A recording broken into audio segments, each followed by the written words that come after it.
2007 एक ऐसा साल था जिसे भारतीय क्रिकेट कभी नहीं भूल पाएगा, क्योंकि ये साल भारतीय क्रिकेट का सबसे अच्छा साल था और सबसे बुरा साल भी, क्योंकि 2007 वही साल था जब भारतीय टीम 50-50 वर्ल्ड कप में प्ले ऑफ से ही बाहर हो गई थी। और 2007 वह भी साल था जिसे भारतीय क्रिकेट ने T20 वर्ल्ड कप का सरताज बना दिया था। तो आज उसी T20 वर्ल्ड कप की मैं आपको एक ऐसी कहानी बताने जा रहा हूं जो आपने देखी तो कई बार होगी पर सुनी कभी नहीं होगी। और इस वीडियो को अंत तक जरूर देखिएगा, क्योंकि जो मैं कहानी बताने जा रहा हूं शायद ही आप लोग ने कभी सुनी होगी।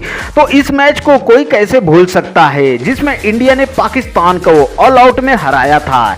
जैसा कि T20 वर्ल्ड कप में महेंद्र सिंह धोनी को पहली बार कप्तानी सौंपी गई थी और इंडिया का पहला मैच था स्कॉटलैंड से। इंडिया के पास यहाँ एक अच्छा मौका था कि स्कॉटलैंड को बड़े अंतर से हरा के टेबल में अच्छी बढ़त बना पाए, बट इंडिया का जो पहला मैच था वो बारिश के कारण रद्द हो गया। वर्ल्ड कप में इससे खराब शुरुआत कुछ भी नहीं हो सकती थी। जहां भारतीय टीम के पास बहुत अच्छा चांस था वो टेबल में सीधे टॉप पे आ सके एक अच्छे रन रेट के साथ, वहीं भारत को पॉइंट शेयर करने पड़े, वो भी स्कॉटलैंड के साथ। तो वहीं दूसरी तरफ जब पाकिस्तान का स्कॉटलैंड के साथ मैच पड़ा, उन्होंने बड़े अंतर 51 रनों से मैच हरा दिया, जिससे उनको पॉइंट टेबल में बहुत फायदा हुआ। अब भारत और पाकिस्तान के बीच टॉस होता है, जिसमें टॉस पाकिस्तान के कप्तान शोएब मलिक जीतते हैं और भारत को पहले बल्लेबाजी करने का न्योता देते हैं। तो मौका सज चुका था इंडिया वर्सेस पाकिस्तान का। हर देशवासी में वही जोश, वही जुनून था इस मैच के लिए। पर मैच की तीसरी ही गेंद पे गौतम गंभीर मोहम्मद आसिफ की गेंद पे कॉटन बोल्ड हो गए और इंडिया हो गया 0 for 1। इससे खराब शुरुआत और क्या ही हो सकती थी। दूसरे ओवर की दूसरी गेंद पर जब सहवाग ने उमर गुल को चौका मारा तो मानो भारतीय फैंस का जोश कुछ लौटता दिखा। इंडिया 2 ओवर की समाप्ति पर 9 रन पे अपना पहला विकेट गंवा चुका था। फिर तीसरे ओवर की पहली ही गेंद पर आसिफ ने वीरेंद्र सहवाग को क्लीन बोल्ड कर सारे भारतीय वासियों की मानो एक पल के लिए धड़कने ही रोक दी। भारत के दोनों सलामी बल्लेबाज अब पवेलियन में बैठे हुए थे। अब पिच पे थे रॉबिन उथप्पा और उस समय के सबसे उम्दा बल्लेबाज युवराज सिंह, जिनसे सबको एक बड़ी पारी की उम्मीद थी। पर शायद आज इंडिया की किस्मत साथ नहीं थी। 5वें ओवर की पहली ही गेंद पर फिर आसिफ ने युवराज को आउट किया। 130 करोड़ देशवासियों का दिल एक साथ तोड़ दिया। पाकिस्तान को ऐसा लगा उन्होंने इस मैच को जीतने का आधा रास्ता तय कर लिया है, पर उथप्पा एक तरफ चौके छक्के लगाए जा रहे थे और उनका साथ देने आए दिनेश कार्तिक आते ही कुछ अच्छे शॉट लगाए, जहां लोगों को एक अच्छी पार्टनरशिप बनती दिख रही थी। उसी ओवर में आसिफ ने दिनेश कार्तिक को बोल्ड कर भारत को पूरे तरीके से बैकफुट पर भेज दिया और इंडिया का अब स्कोर हो गया 36 रन पे 4 विकेट। किसी वर्ल्ड कप की इससे खराब शुरुआत क्या ही हो सकती थी। पर अब पिच पे आए भारतीय टीम के नए कप्तान महेंद्र सिंह धोनी। उसके बाद कुछ रन उथप्पा और धोनी ने टीम के लिए जोड़े। हर रन के साथ मानो भारतीय टीम की सांसें और भरोसा वापस लौटता दिख रहा था। देखते ही देखते उस इनिंग्स के नायक रहे उथप्पा ने अपना अर्धशतक पूरा किया। भारत का अब स्कोर 12 ओवर में 82 रन पे 4 विकेट हो चुका था। हर भारतीय दिल उस दिन उथप्पा की उस पारी का शुक्रिया अदा कर रहा था, पर लोग उथप्पा की 50 को सेलिब्रेट कर ही रहे थे कि 13 ओवर की पहली ही गेंद पर उथप्पा भी आउट हो गए। शायद नजर लगाना इसे ही कहते होंगे। उथप्पा के आउट होने के बाद पिच पे आए all time all rounder Irfan Pathan. इसके बाद धोनी और पठान स्कोर बोर्ड को आगे बढ़ाया। एक टाइम में भारत 15 ओवर में 99 रन पे था। अब टाइम था कुछ रन रेट बढ़ाने का। तभी शाहिद अफरीदी की 2 गेंदों में पठान 2 छक्के जड़ भारत को एक समान स्कोर की तरफ ले जाना चाहा, पर अगली ही गेंद पर पठान शाहिद अफरीदी की गेंद पर बोल्ड हो गए। उसके बाद MS धोनी ने भी अपने हाथों को खोला। 3 चौके और 1 छक्के जड़ भारतीय टीम को एक सम्मानजनक स्कोर की तरफ ले जाने लगे। अजीत अगरकर ने भी अपने बैटिंग में हाथ दिखाए और शानदार 2 चौके लगाए, पर धोनी के आउट होने के बाद भारतीय टीम आखिरी ओवर में सिर्फ 3 रन जोड़ पाई। भारत ने 20 ओवर के समाप्ति के बाद बनाए थे 141 रन। ये बहुत कम स्कोर था, पर भारतीयों की शुरुआत को देखते हुए ये एक अच्छा फाइटिंग टोटल था। अब बारी थी पाकिस्तान की बैटिंग की। यहाँ फिर से इंडियन टीम की स्टार्ट कुछ खास नहीं रही और वाइड, नो, चौके छक्के सब भारतीय टीम से जाने लगे। पर तीसरी ओवर की पहली ही गेंद पर आरपी सिंह की शानदार यॉर्कर गेंद का जवाब पाकिस्तानी बैट्समैन के पास नहीं था। विकेट गिरते ही पाकिस्तान अपनी पारी बड़े जल्दी संभाल ली और दोनों बैट्समैन लगातार रन जोड़ते रहे, पर भारतीय टीम ने रन रेट अपने हाथ से ज्यादा जाने नहीं दिया। लेकिन जब तक विकेट पाकिस्तान के हाथों में थे तब तक टारगेट आसान ही था। ये बात अजीत अगरकर को सबसे पहले समझ में आई और 8वीं ओवर की दूसरी गेंद पे उन्होंने सलमान बट को धोनी के हाथों कैच करा दिया। पाकिस्तान बट के विकेट से ओवर ही रही थी कि अगले ओवर की पहली ही गेंद पे युवराज सिंह के द्वारा किए गए शानदार रन आउट ने इंडिया की उम्मीद को मैच में जिंदा कर दिया।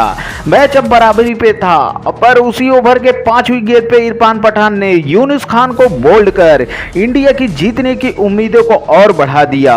पर असली कहानी तो अभी लिखी जानी थी। अब पाकिस्तान के दोनों ही नए बल्लेबाज शोएब मलिक और मिसबाह-उल हक पिच पे थे। दोनों ने अच्छे साझेदारी कर काफी रन जोड़े और मैच को और डीप ले जाने की ट्राई करते रहे।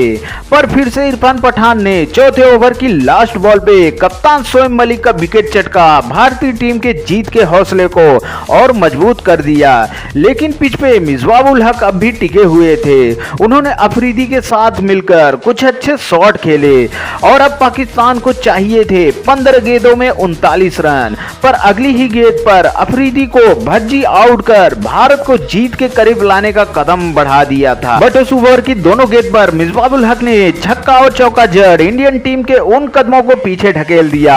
अब चाहिए थे 12 गेंद में 29 रन, पर सेकंड लास्ट ओवर की शुरुआत भी खराब रही और पहली ही गेंद पे यासिर अराफात ने चौका जड़ दिया। अब दोनों ही तरफ से शॉट लग रहे थे। देखते ही देखते अब पाकिस्तान को 8 गेंदों में 18 रनों की दरकार रह गई थी, पर मिसबाह-उल ने फाइन लेग पे चौका मार भारतीय फैंस में सन्नाटा कर दिया था। अब बारी थी लास्ट ओवर की, दरकार थी मात्र 12 रन की। इस मैच में कुछ भी हो सकता था और स्ट्राइक पे थे यासिर अराफात, जिन्होंने पहली ही गेंद पे 1 रन लेकर मिसबाह को वापिस स्ट्राइक पे ला दिया। पर उसकी अगली ही गेंद पे कवर्स के ऊपर से चौका मार हर चेहरे को वहीं सुन्न कर दिया था। पर उसकी अगली ही गेंद पे कवर्स के ऊपर से चौका मार हर चेहरे को वहीं सुन्न सा कर दिया था। अब चाहिए 4 गेंद में 7 रन। मिसबाह ने पहले 2 रन लिए और अब 3 गेंदों में 5 रन चाहिए। पर अगली ही गेंद पर मिसबाह स्ट्रेट चौका मार मानो पाकिस्तानी को जिता ही दिया, क्योंकि अब सिर्फ 2 गेंदों में 1 रन चाहिए थे, जिसे देख पूरी पाकिस्तानी टीम और फैंस ऑलरेडी जीत सेलिब्रेट करने लगे थे। जो मैच पूरे तरीके से इंडिया के हाथ में था, अब वो पूरे तरीके से पाकिस्तान की झोली में जा चुका था। श्रीसंत ने अगली गेंद फेंकी, मिसबाह उसे मिस कर गए, पर अब भी पाकिस्तान टीम खुश थी। बाउंड्री पे टीम के जीतने के दौड़ के आने के लिए सारे प्लेयर तैयार थे।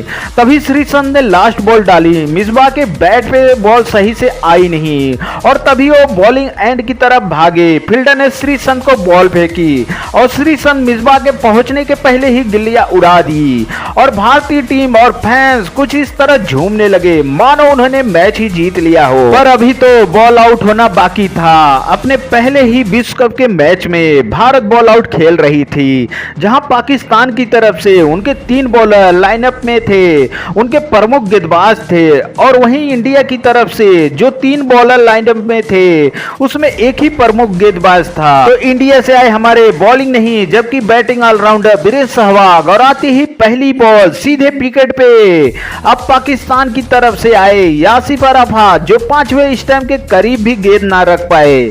और अब बॉल आउट का स्कोर था इंडिया 1 पाकिस्तान 0। अगली बारी थी इंडिया के टर्मिनेटर हरभजन सिंह की, और आते ही सीधे उन्होंने बेल्स गिरा दिया और सामने से उमर गुल विकेट से कोसों दूर रह गए। अब स्कोर था इंडिया 2 पाकिस्तान 0।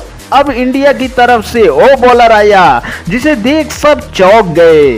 ओ बॉलर जिसने इतिहास में कभी अभी तक बॉलिंग नहीं करी, वो इंडिया की तरफ से सबसे निर्णायक बॉल आउट करने जा रहा था। पर भारतीय टीम का ये निर्णय एकदम निशाने पे रहा और उनका ये सेलिब्रेशन देखते बनता था। शायद आज दिन ही उतप्पा का था। उसके बाद पाकिस्तान से आए शाहिद अफरीदी, अगर इस चांस अफरीदी मिस कर देते तो पाकिस्तान यह मैच हार जाती। शाहिद अफरीदी की बॉल विकेट के बहुत दूर से निकल गई और उसके साथ ही भारतीय टीम सारे मैदान में दौड़ते दिखाई देने लगे और इस तरीके से ये मैच और भारतीय टीम इतिहास के पन्नों में दर्ज हो गई। और आपको ये कहानी कैसी लगी कमेंट करके जरूर बताएं और प्लीज इंडिया के लिए एक लाइक के साथ साथ चैनल को सब्सक्राइब जरूर करें। जय हिंद।